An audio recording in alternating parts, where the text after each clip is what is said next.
जिंदगी में अगर कोई इंसान आपके लिए बहुत इम्पोर्टेंट है तो उसका हाथ पकड़े रखो और उसकी बातों को छोड़ दो। अगर कोई इंसान आपके लिए बिल्कुल भी इम्पोर्टेंट नहीं है तो उनकी बातों को पकड़े रखो और हाथ छोड़ दो। तो दोस्तों, मैं हूं आपकी दोस्त आरजे जसप्रीत, लेकर आई हूं एक छोटी सी कहानी। ये कहानी है एक ऐसे नौजवान की जो बहुत ज्यादा गुस्सा करता था। गांव में एक लड़का था जिसका नाम था सूरज। वो इतना गुस्सा करता था कि गुस्से में कई बार वो बहुत ज़्यादा गलत अल्फाजों का इस्तेमाल करता था और उसके अल्फाज सुनकर दूसरे लोगों को बहुत ज़्यादा दुख होता था। एक दिन वो जब अपने खेत में गया काम करने के लिए तो वहाँ उसके जो मालिक का बेटा था उसने उसके ऊपर मिट्टी फेंकी, जिसके कारण उसे बहुत ज़्यादा गुस्सा आया और उसने बहुत ज़्यादा गुस्सा किया। वहाँ पर जितने भी पंछी मौजूद थे वहाँ से उड़ जाते हैं। तो ये देखकर सूरज को बहुत बुरा लगता है कि उसने इतना गुस्सा क्यों किया। तो सूरज वहाँ से निकलकर अपने घर पे चला जाता है। तो वहीं पर जब वो बैठा होता है तो वो सोचता है कि यार, मैंने इतना गुस्सा क्यों किया।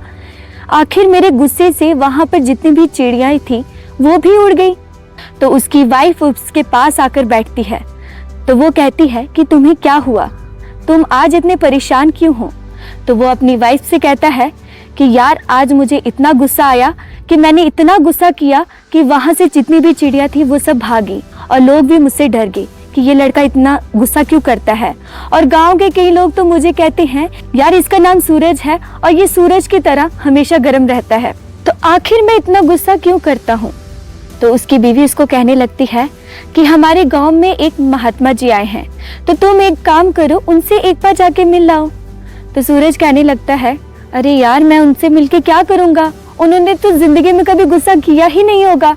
मैं इतना गुस्सा करता हूँ, मैं हर टाइम गुस्से में रहता हूँ, तो मैं उनसे मिलके क्या ही कर लूँगा। तो उसकी वाइफ उसको समझाती है कि नहीं, तुम एक बार जाकर उनसे मिलो तो सही।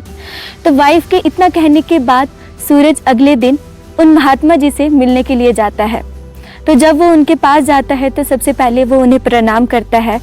तो जब वो देखता है कि यार, महात्मा जी तो बहुत शांत बैठे हैं, तो वो उनसे प्रश्न करता है कि महात्मा जी, आप इतने शांत कैसे बैठे हैं, आपका मन इतना शांत कैसे है। मैं हर टाइम इतना गुस्सा करता हूँ, मुझे हमेशा गुस्सा सर पर होता है, आखिर हम अपने मन को शांत कैसे कर सकते हैं। तो महात्मा जी इसे कहते हैं कि तुम एक काम करो, अपने घर से 2 बर्तन लेके आओ। तो सूरज अपने घर पे आता है तो 2 बर्तन ले जाता है महात्मा जी के पास। तो महात्मा जी उसे कहते हैं कि तुम एक काम करो, इन दोनों बर्तनों में पानी भरो। तो जब वो पानी भरता है तो फिर महात्मा जी उसे कहते हैं कि जो एक ये पानी का बर्तन है, इस पानी को गर्म करो क्योंकि मैंने स्नान करना है। तो वो उस पानी को गर्म करता है।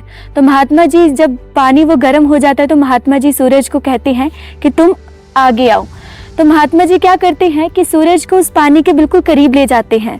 तो कहते हैं कि तुम इसमें अपना चेहरा देखो।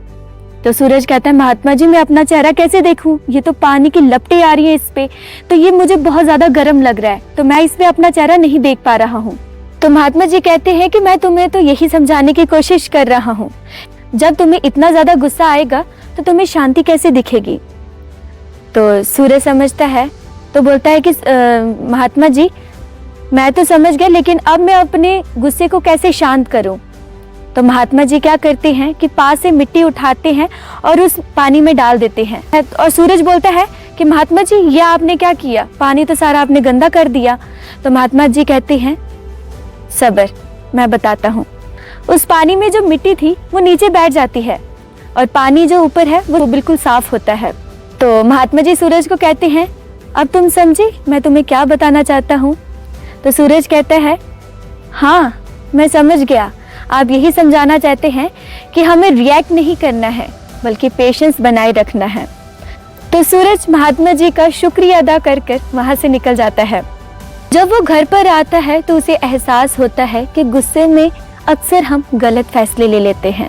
हमारे गुस्से से कई बार दूसरों को नुकसान भी होता है और उन्हें दुख भी होता है। और इस एहसास के साथ सूरज अपने आप को इतना बदल लेता है कि जब भी उसको कोई कुछ बोलता था तो वो अपने गुस्से को बिल्कुल कंट्रोल कर लेता था और इतना पेशेंस रखता था कि वो बिल्कुल भी गुस्सा करना बंद कर देता है। तो जब आके लोग उसे प्रश्न करते हैं कि तुम आखिर कैसे बदल गए, तो सूरज फिर बोलता है उनको कि अगर तुम्हारे ऊपर कोई कीचड़ फेंकेगा तो तुम क्या करोगे। तो वो कहते हैं कि हम तो साइड हो जाएंगे। तो सूरज कहता है, बस मैं भी वही कर रहा हूँ। कोई मेरे ऊपर कीचड़ फेंकेगा तो मैं साइड हो जाता हूँ। दोस्तों, जिस तरह सूरज ने अपने गुस्से को कंट्रोल किया है, उसी तरह हम भी अपने गुस्से को कंट्रोल कर सकते हैं। हम भी अपनी लाइफ को चेंज कर सकते हैं। लेकिन हाँ, इस तरह के मोटिवेशनल वीडियोस देखने के लिए आप हमारे डिजिटल प्लेटफॉर्म रेडियो संगम 88.8 FM को लाइक, फॉलो और यूट्यूब सब्सक्राइब जरूर कर लीजिएगा। इसी के साथ मुझे यानी अपनी दोस्त आरजे जसप्रीत को दीजिए इजाजत। फिर मिलेंगे किसी नए मोटिवेशनल वीडियो के साथ। तब तक के लिए अपना और अपनों का ख्याल रखिए और बने रहिए रेडियो संगम 88.8 FM पर। Stay tuned.